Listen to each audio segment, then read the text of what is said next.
Alright, hey, what's up guys? Welcome back to ArchiHacks, and today we're going to talk about building your workflow. So workflow is literally the thing that we go through every single time we do a project. So why don't we spend a little bit more time thinking about it so that we can refine it to the best way possible. So this video is kind of meant for like students that are coming in and new to the architectural design process, as well as slightly more senior students who are kind of getting the hang of the workflow but maybe want to look at other ways to design things. Of course, there's never a right answer to workflow as well. Many companies and schools are different or even famous about having their own workflow. So in this video, I'm just going to walk through the workflow that I went through to design this particular project that you're seeing on your screen. So we'll make a video on creating a atmospheric rendering like this one in our future video, so make sure to stay tuned for that. So this project in particular was a really successful one because not only is it kind of like formally interesting, but also got a lot of awards for it. So it was published in the Kusark online magazine. And with this project, I also got a scholarship for Canadian Institution of Steel Structures. And I think this attributes to one of the steps in the workflow. So let's begin.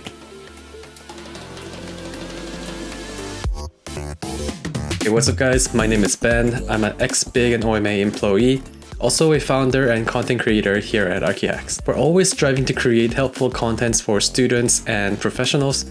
So if you're interested, make sure to subscribe and look us up on different social media. And without further ado, let's get right into it. So first and foremost, the step that gets kind of overlooked the most, I think, is understanding the assignment. This step is like too obvious that like most people kind of forget to think about it. But if you misunderstand one of the assignment criteria, this is going to cost you a lot of time and effort later down the road. So before jumping into anything else, write down the important criteria that you're learning from the brief.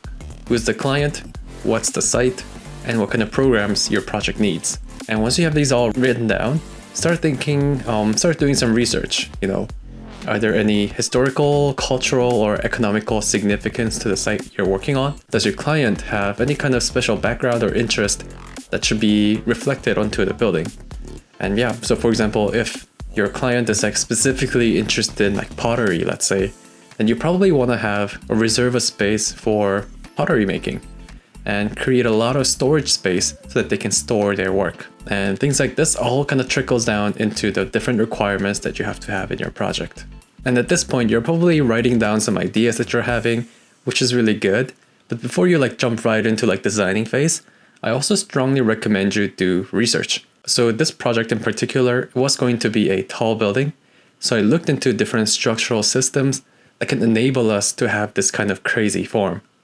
And apparently, this is not too uncommon in the architectural world, and I was able to bring in a couple of examples.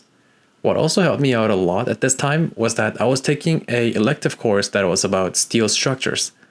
So that class introduced me to a lot of steel connections and different examples that use different kind of strategies to make crazy buildings happen. And this later becomes really helpful when I applied for a scholarship about steel structures. And if you happen to take courses that are relevant to what you're working on, even better. And if you're not, you can always do research outside of class as well. It just becomes a part of studio work. Okay, brainstorming. So brainstorming phase can come in like various forms. Everyone has like a different mode of brainstorming. And the big three ones that we came up with is sketching, modeling, and making collages. So let's begin with the first one. Sketching is probably the most intuitive and the fastest one. Just pull out a pen or pencil and just dump all your ideas onto the paper. You can do this while you're taking notes about your research and assignment. And yeah, put everything into one place. Yeah, this becomes really useful when you're doing work at a professional environment as well. So I strongly recommend you develop this skill.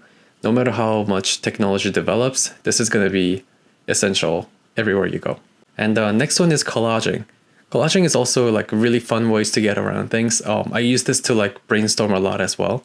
So for example, if we look at the works of Mies, he tries to distill down the ideas of layering different textures and creating this really pure spaces using his collage.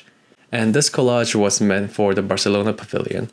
And yeah, you can really see how this concept translates into the building. And in this day and age, collaging is so easy.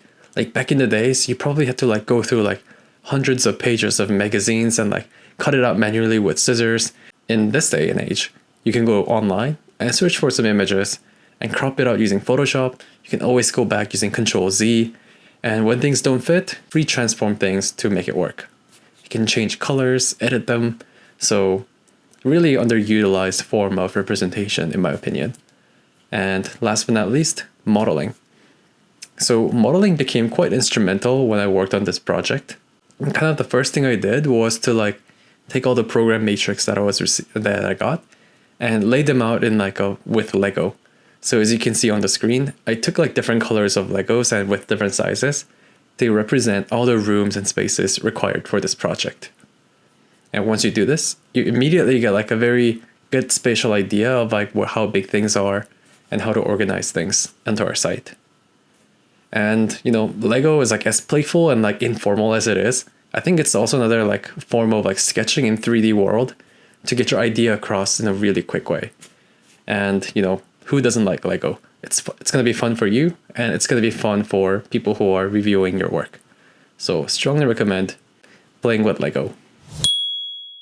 And then once you're done with the Lego phase, you can also try making some foam models. And foams are a little bit better than Lego because like the form is like totally fluid. You can make each block as big or small as you want. And sometimes that much freedom can be like a bit overwhelming. So this is the part where I would use Lego. And once you have like a rough idea, then I would move on to the foam part. So one really great thing about like, you know, playing with like physical models is that there are chances of creating serendipitous inventions. So for example, when you're moving this block from over there on top of the building, like you realize, oh, there's like an interesting moment where things are like kind of like adjacent to each other, something that you would not have thought of if you were working in the 3D space. Because in 3D, you have to be very exact about like where you're starting and where you're ending. And you tend to like, you know, forget the part where things happen by accident. And this is the case except when you're using the random transformation tools. So this is the whole reason why we created this plugin for Rhino. If you're using other programs, I'm sorry, hopefully there's something similar out there. But if you are a Rhino user, you can download this plugin for free in the link in the description. And once you bring into Rhino, you can use either random move and random rotate to like move things in like a random fashion and rotate them in like an arbitrary way. It's a really quick and fun ways to like play around with your model. So strongly recommend, test it out. It's free. It works with all versions of Rhino. So give it a shot and let us know how it goes. Oh yeah, and this diagram that you're seeing here, like it kind of makes me look like I've done like tons and tons of like different iterations. But all I really did was use the plugin random move. Yeah, arbitrarily generate all these shapes. And this can be like a fun ways to explore your ideas or just kind of like create this for the show. So like it gives more legitimacy to your final design. And once I'm like pretty set on things, I'm going to be utilizing 3D model and bring in all the zoning and planning to kind of verify that our building actually blends in with the surroundings and complies to the appropriate laws. So you did your research, you made your sketches, turned them into 3D models, having tons of fun. What's next? Now comes the presentation part. Once you're kind of like settled on like what kind of building you're designing, you can start thinking about representation.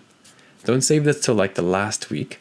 It's always kind of helpful to like document your process step by step and do as much documentation as upfront as possible.